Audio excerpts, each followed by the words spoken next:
मैं रामनाथ प्रसाद दर्शन शास्त्र विभाग डीएवी महाविद्यालय सिवान से आज ऑनलाइन कक्षा के अंतर्गत आपके समक्ष उपस्थित हूँ। पिछले वर्गों में हम लोगों ने डिग्री 2 के लिए तर्क शास्त्र में तर्क वाक्य के तार्किक रूप में परिवर्तन करने की विधि और तर्क वाक्य में पदों की व्याप्ति पर विचार किया था। आज की कक्षा में हम लोग अनुमान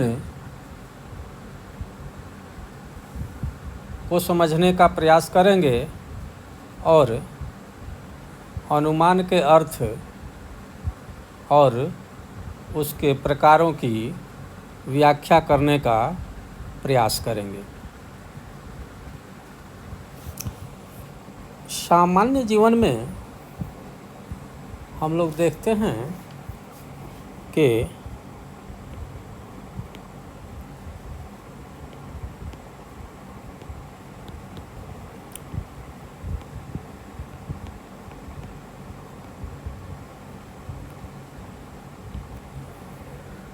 बातचीत के क्रम में हम लोग अनुमान को अलग अलग अर्थों में प्रयोग करते हैं। जैसे मान लीजिए कि हम कहीं जा रहे हैं और बादल दिखाई दे रहा है, तो हम अपने मित्र से कहते हैं कि मेरा अनुमान है कि आज वर्षा होगी। हो सकता है वह मित्र कहे कि मेरा अनुमान है कि आज वर्षा नहीं होगी। यहाँ अनुमान शब्द का हम लोग एक मेंटल प्रोडक्ट या निष्कर्ष के रूप में प्रयोग के अर्थ में प्रयोग करते हैं कि हम लोगों ने जो समझा मानसिक चिंतन के माध्यम से, रीजनिंग के माध्यम से या एक मानसिक क्रिया के माध्यम से हम लोगों को लगा कि आज वर्षा होगी या नहीं होगी, तो अंतिम रूप में हम लोगों ने उसे घोषित किया और उसे ही अनुमान के रूप में पहचाना। यहाँ सबसे सरल रूप में इसको एक विशेष मानसिक क्रिया से जो ज्ञान प्राप्त होता है, जिसे रीजनिंग कहते हैं या विवेक कहते हैं या अनुमान कहते हैं, से जो ज्ञान प्राप्त होता है उसे हम अनुमान के अर्थ में प्रयोग करते हैं। परंतु यह अनुमान का वास्तविक अर्थ नहीं लगता है। यह अनुमान शब्द का अत्यंत सरल अर्थ है, जिसमें इसके अनेक लक्षणों का समावेश नहीं है। दूसरी स्थिति आती है कि मान लीजिए हम जा रहे हैं और तब कहते हैं कि देखो उस पहाड़ पर धुआं दिखाई दे रहा है, लगता है वहाँ आग है। अर्थात हम एक मानसिक क्रिया जिसमें हम अनुमान को देखते हैं और हम धुआं को देखते हैं और धुआं के आधार पर, धुआं और आग के संबंध के माध्यम से हम यह निर्णय लेते हैं कि वहाँ आग है, तो इस क्रिया को भी हम लोग अनुमान कहते हैं, अर्थात एक मानसिक प्रक्रिया के रूप में हम इसे पहचानते हैं। दूसरी स्थिति आती है कि हम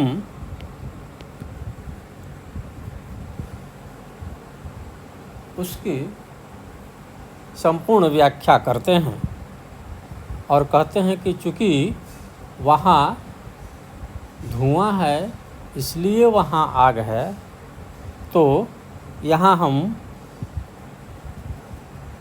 मानसिक प्रक्रिया से जो सभी उत्पाद हैं उनकी बात करते हैं।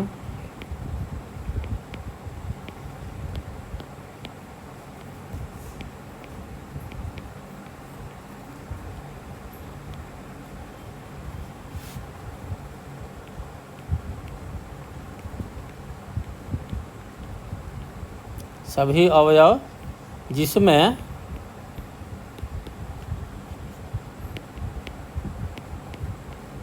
किसी ज्ञान के आधार पर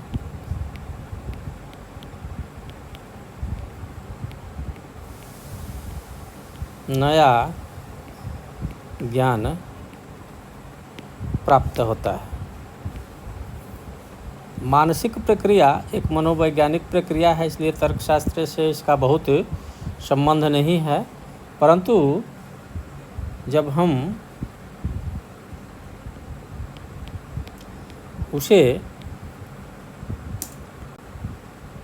ज्ञान के रूप में उपयोग करते हैं, तो भाषा के रूप में उपयोग करते हैं, तो वो तर्कशास्त्र का विषय बनता है।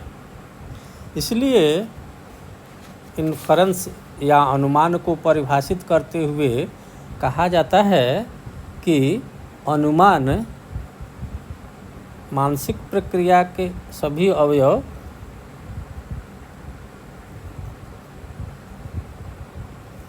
जिसमें एक ज्ञान के आधार पर नया ज्ञान प्राप्त होता है। इन्फरेंस को परिभाषित करते हुए कहा गया है कि inference is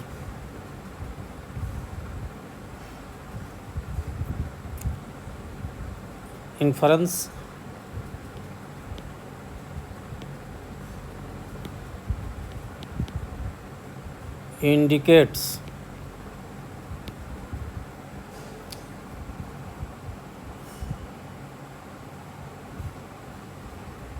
that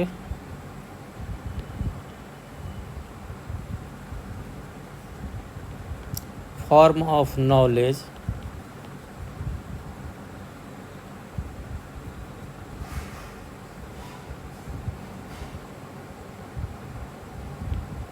which we arrive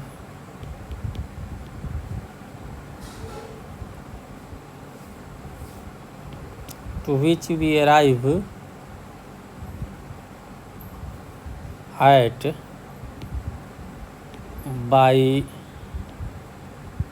means of another. Inference indicates that form of knowledge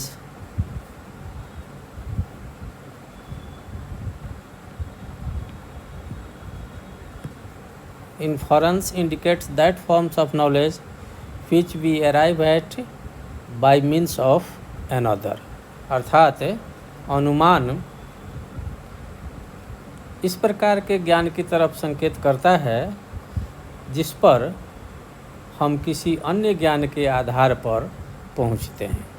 अर्थात हमें एक ज्ञान पहले से रहता है और उसके आधार पर जब हम नया ज्ञान प्राप्त करते हैं तो इस प्रक्रिया को हम अनुमान कहते हैं।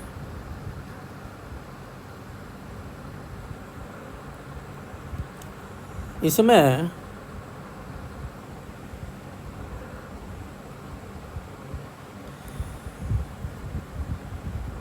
हम देखते हैं कि दो ज्ञान रहते हैं। एक जो ज्ञान हम प्राप्त करते हैं, जिसको हम अनुमान कहते हैं, निष्कर्ष कहते हैं, और एक हमारे पास पहले से रहता है। तो जो ज्ञान पहले से रहता है उसके पहले चूँकि लगा रहता है, और जो प्राप्त होता है उसके पहले इसलिए लगा रहता है। अर्थात अनुमान का चिन्ह है चूँकि, इसलिए। अर्थात चूँकि के बाद पहला ज्ञान जो हमें पहले से है, और इसलिए के बाद जो हमें नया ज्ञान प्राप्त होता है।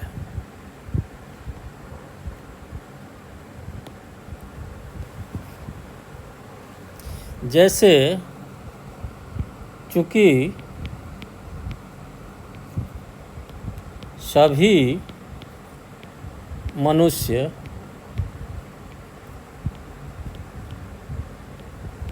मरणशील हैं, इसलिए राम भी मरणशील है।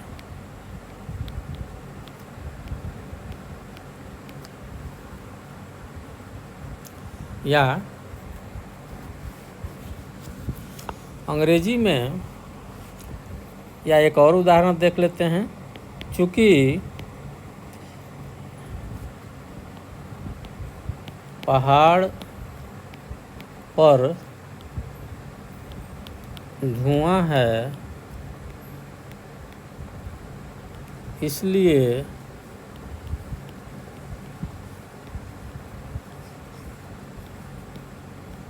पहाड़ पर आग है।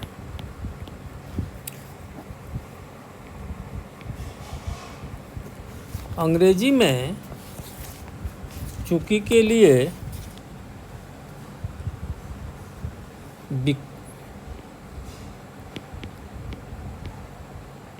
चूँकि अर्थात पहले से जो ज्ञान है उसके पहले चूँकि लगता है, तो इसके लिए हमारे पास शब्द अंग्रेजी में बिकॉज, सिंस,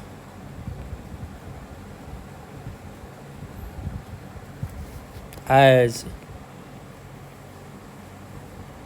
या फॉर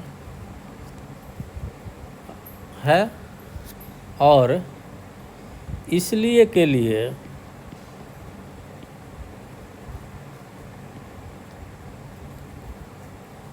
देयरफॉर, सो,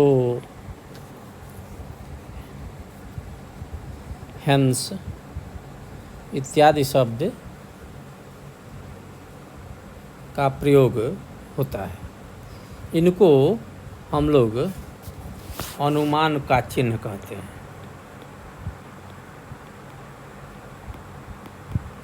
इससे कोई कथन अनुमान के रूप में पहचाना जा सकता है।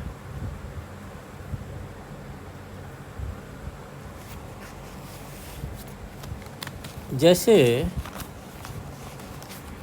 हम लोगों ने देखा था कि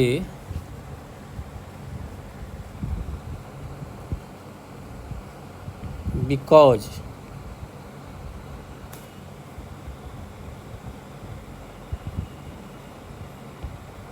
all men are mortal, so Ram is mortal या Ram is also mortal। इसी तरह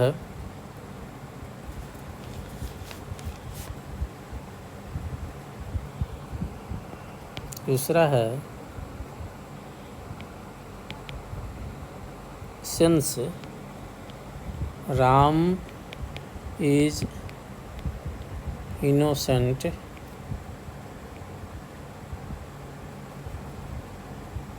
therefore he was not convicted।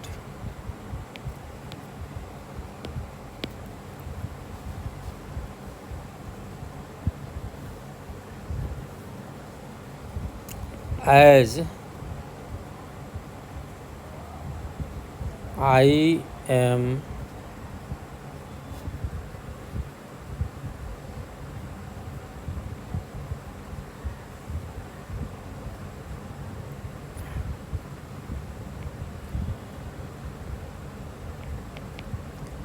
indisposed, ने बीमार हैं सही से, indisposed so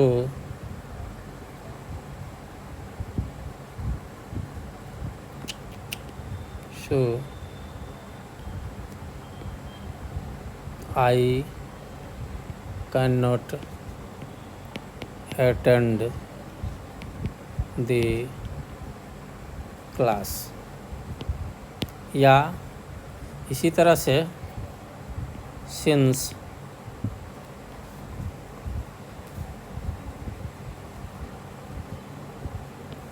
Ram is honest hence he is respected by all। ये बहुत ही साधारण पहचान है अनुमान का। साधारण रूप में अनुमान को इसी रूप में व्यक्त किया जाता है, इसलिए हम लोग इसको इसी रूप में इसकी व्याख्या कर इसको परिभाषित करने का प्रयास करते हैं। परंतु जब तर्कशास्त्र में हम अध्ययन करते हैं तो पाते हैं कि अनुमान कई प्रकार के होते हैं। सबसे पहला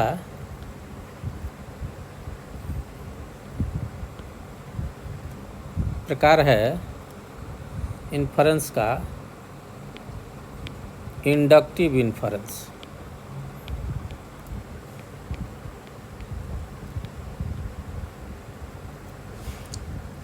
और इंडक्टिव इन्फरेंस वैसे इन्फरेंस को कहा जाता है जिसमें हम कुछ से सब की तरफ बढ़ते हैं या एक वन से ऑल के बारे में अनुमान करते हैं, निष्कर्ष निकालते हैं। जैसे राम मरणशील है, श्याम मरणशील है, यदु मरणशील है, मोहन मरणशील है, जॉन मरणशील है, फ्रेडरिक मरणशील है, मुस्लिम मरणशील है, नहीं रियाज मरणशील है।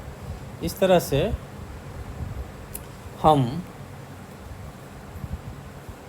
सभी मनुष्यों में चूँकि एक प्रकृति समरूपता पाते हैं, एक समानता पाते हैं और यह स्थापित कर देते हैं कि सभी मनुष्य मरणशील है निष्कर्ष के रूप में। इस तरह की स्थापना जिसमें कुछ उदाहरणों से हम सभी के बारे में निर्णय देते हैं, इंडक्टिव इन्फरेंस कहा जाता है। इंडक्शन का मतलब होता है जो इंड्यूस से आया है, इसका अर्थ है जोड़ना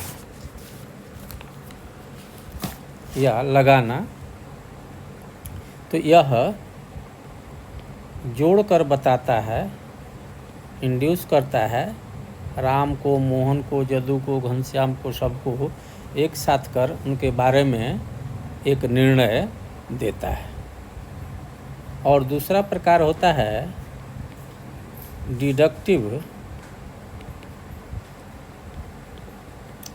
inference. Deductive inference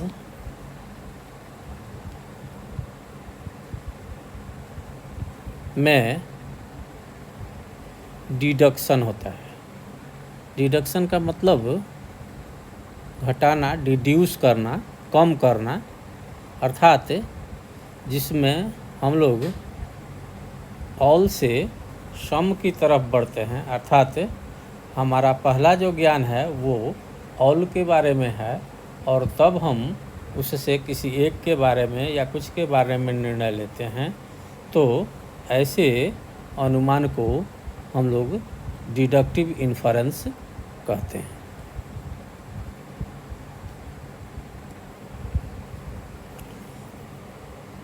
inductive inference के बारे में आप लोगों ने 11वीं कक्षा में पढ़ा होगा, इसलिए यहाँ हम इसकी चर्चा के विस्तार में नहीं जाएंगे। अब हम डिडक्टिव लॉजिक की तरफ बढ़ते हैं या डिडक्टिव इन्फरेंस की तरफ बढ़ते हैं। डिडक्टिव इन्फरेंस जो है वह पुनः दो प्रकार का होता है। एक जिसको हम लोग कहते हैं इमीडिएट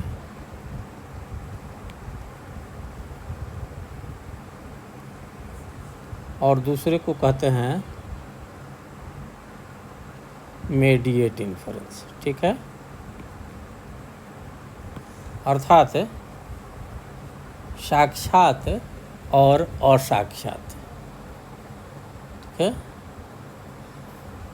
साक्षात डिडक्टिव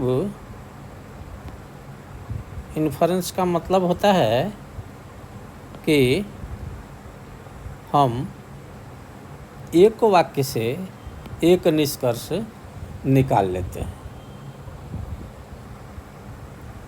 और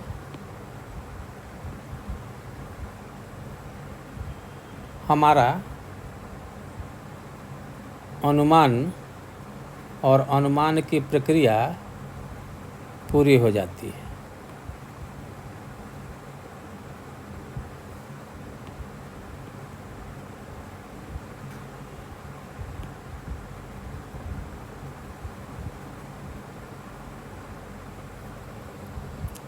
मीडिएट इन्फरेंस वैसे इन्फरेंस को कहा जाता है जिसमें हम एक से ज़्यादा आधार वाक्यों पर या एक से ज़्यादा ज्ञान के आधार पर कोई निष्कर्ष या ज्ञान स्थापित करते हैं। अब इमीडिएट इन्फरेंस में पुनः ये दो प्रकार का होता है। जैसा कि आप लोगों ने 11वीं कक्षा में पढ़ा भी होगा, एक हो जाता है इडक्शन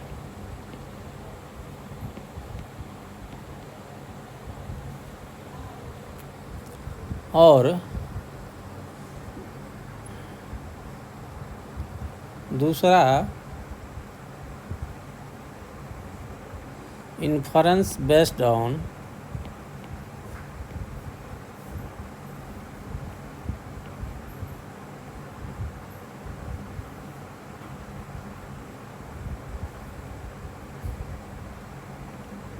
opposition।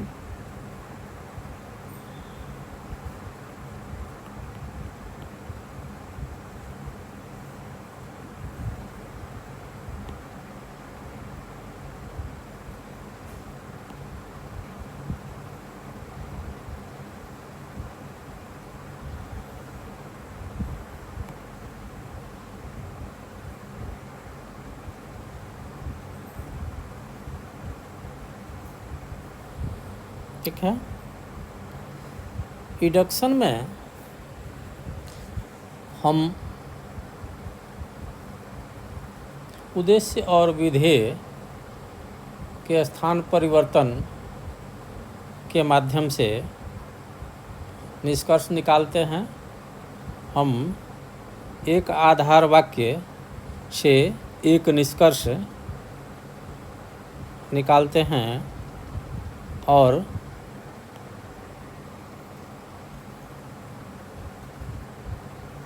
इसमें मुख्य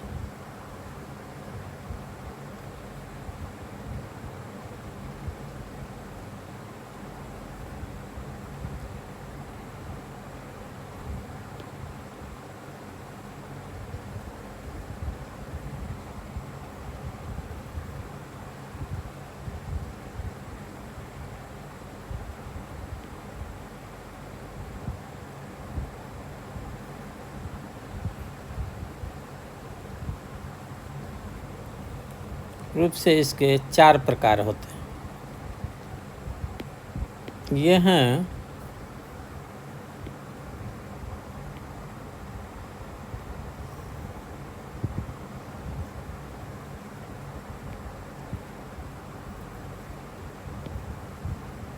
कन्वर्जन,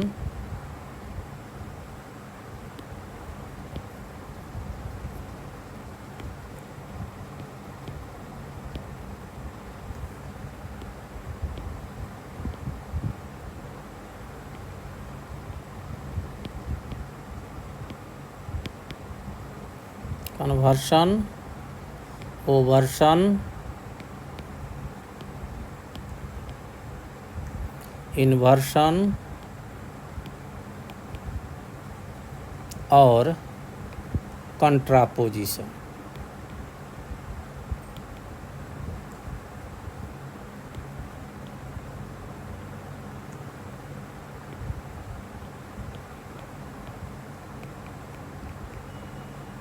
इसमें हम लोग उद्देश्य और विधेय को परिवर्तित करके और कुछ नियमों के आधार पर निष्कर्ष को निकालते हैं। जैसे मान लीजिए ऑल इंडियंस आर एशियंस, तो ये हो जाएगा therefore some Asians are Indians. यहाँ जब हम इसका परिवर्तन करेंगे तो इसके नियम के आधार पर चलेंगे, अर्थात अव्याप्त पद को व्याप्त नहीं करेंगे, व्याप्त पद भले ही अव्याप्त हो जाए। तो ये है, जैसे मान लीजिए बम्बई में कुछ चोर पकड़े जाते हैं और वो सभी बिहार के हैं, तो वहाँ एक डाटा आता है ऑल थीव्स आर बिहारी।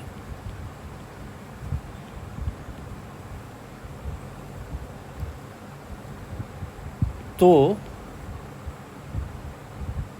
वहाँ तुरंत लोग करते हैं ऑल बिहारीज आर थीव्स। परंतु यह एक दोषपूर्ण निष्कर्ष है, क्योंकि इसमें बिहारी पद ये वाक्य का विधेय है जो व्याप्त नहीं है, तो यहाँ ऑल बिहारीज आर थीव्स करने से व्याप्ति का दोष हो जाएगा और ये सम बिहारीज आर थीव्स सही निष्कर्ष होगा।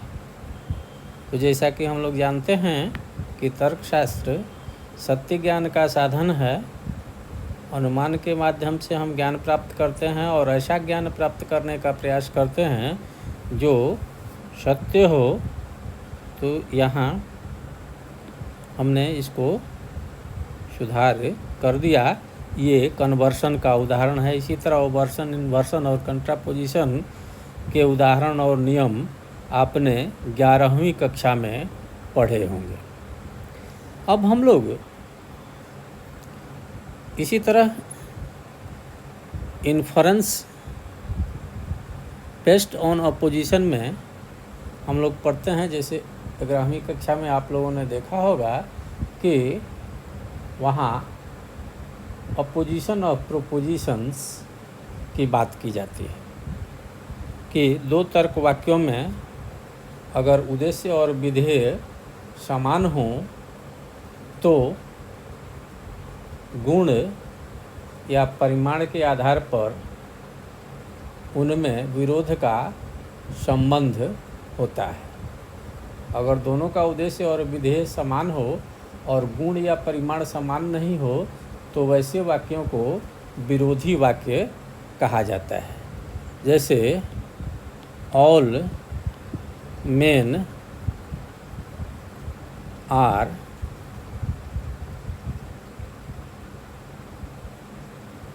रैशनल।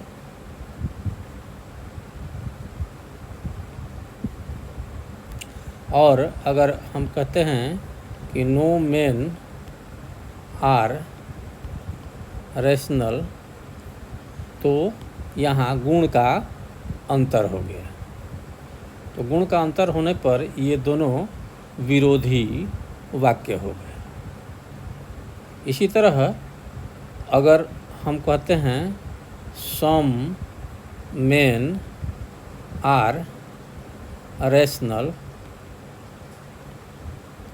तो यहाँ परिमाण का अंतर हो गया। ए के साथ ई का भी विरोध का संबंध है और आई वाक्य का भी विरोध का संबंध है। इसमें हम ए से ई को भी निकाल सकते हैं और वाई को भी निकाल सकते हैं इन्फरेंस बेस्ड ऑन अपोजिशन के आधार पर। और यह बता सकते हैं कि no men are mortal, no men are rational सही है, सत्य है या असत्य है। सम मेन आर रैशनल सत्य है या असत्य है। अर्थात ऑल मेन से हम सम मेन को निकाल कर और उसको बता सकते हैं कि ये सही होगा या गलत होगा। तो ये सब बातें आप लोगों ने पहले भी पढ़ी होंगी। असल जो हम लोगों को अध्ययन करना है वह है मीडिएट इन्फरेंस।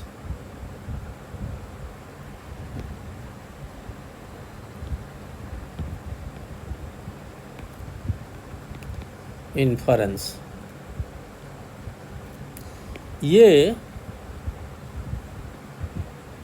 हो सकता है कि पहले भी आपको पढ़ाया गया हो, लेकिन डिग्री 2 ऑनर्स से दर्शन शास्त्र में पाठ्यक्रम में शामिल है। इसलिए हम इसकी विशद व्याख्या करने का प्रयास करेंगे। इमीडिएट इन्फरेंस को हम लोग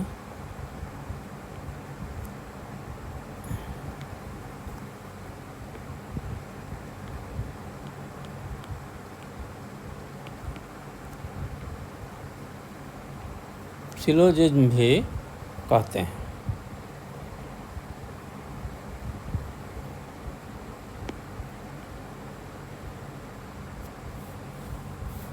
ठीक है, ये सिलोजिज्म जो है सिलोजिज्म वैसे अनुमान को कहा जाता है जिसमें दो आधार वाक्यों से एक निष्कर्ष निकाला जाता है। यह दो प्रकार का होता है।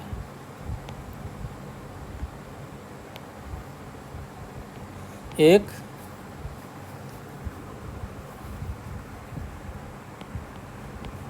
प्योर सिलोजिज्म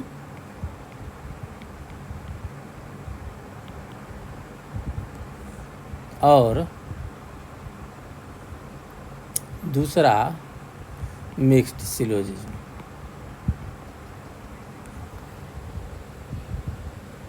ठीक है, तो इसको प्योर कैटेगोरिकल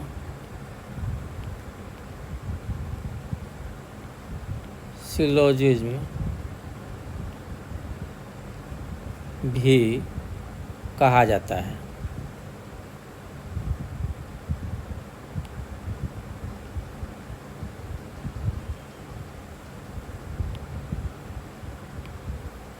ठीक है, इसमें है कि केवल कैटेगोरिकल वाक्य आधार के रूप में रहते हैं, आधार वाक्य के रूप में रहते हैं, और कैटेगोरिकल वाक्य ही निष्कर्ष के रूप में होता है।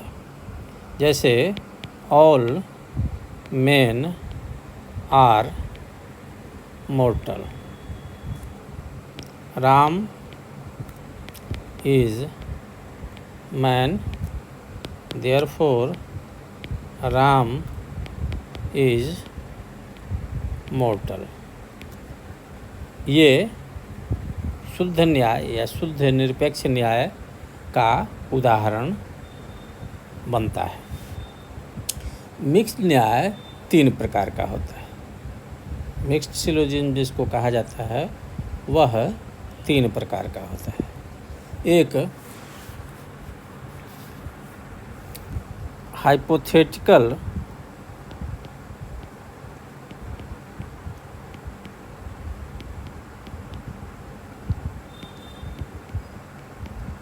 कैटेगोरिकल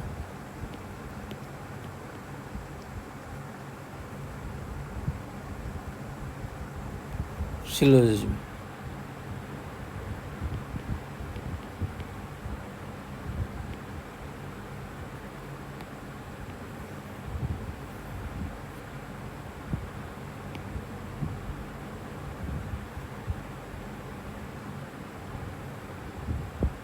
ठीक है, और दूसरा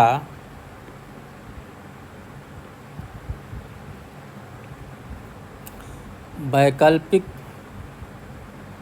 निरपेक्ष न्याय या डिसजंक्टिव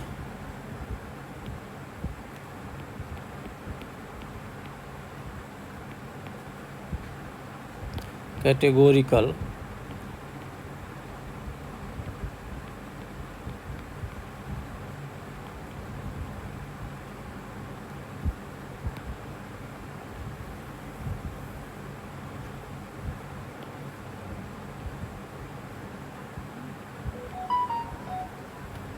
और तीसरा dilemma.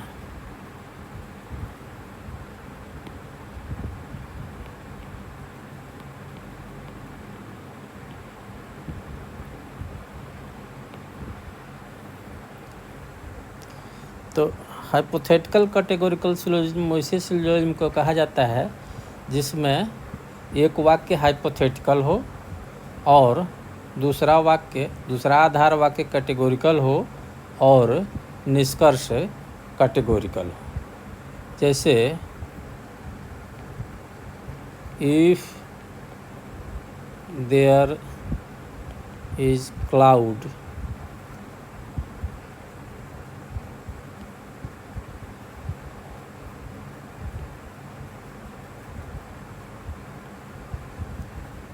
then there is rain। अगर बादल है तो वर्षा होगी। there is cloud, therefore it will rain at there।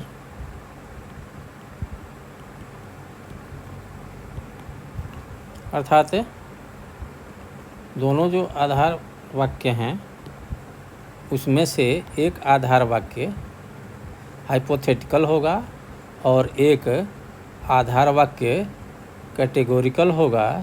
तो ऐसे न्याय को हम लोग हेत्वाश्रित निरपेक्ष न्याय कहेंगे। और दूसरा है कि डिसजंक्टिव कैटेगोरिकल सिलोजिज्म, जिसमें पहला आधार वाक्य डिसजंक्टिव हो, दूसरा आधार वाक्य कैटेगोरिकल हो और निष्कर्ष उसका कैटेगोरिकल हो। तो ऐसे अनुमान को हम लोग डिसजंक्टिव कैटेगोरिकल सिलोजिज्म कहते हैं। और अंत में जिसमें दोनों ही आधार वाक्य, एक आधार वाक्य हाइपोथेटिकल हो, दूसरा आधार वाक्य डिसजंक्टिव हो और कंक्लूजन डिसजंक्टिव हो, तो ऐसे आधार वाक्य, ऐसे अनुमान को हम लोग डायलेमा या दुविधा कहते हैं। इसके ये बहुत ही इंटरेस्टिंग चैप्टर है, इसको की चर्चा हम लोग बाद में करेंगे।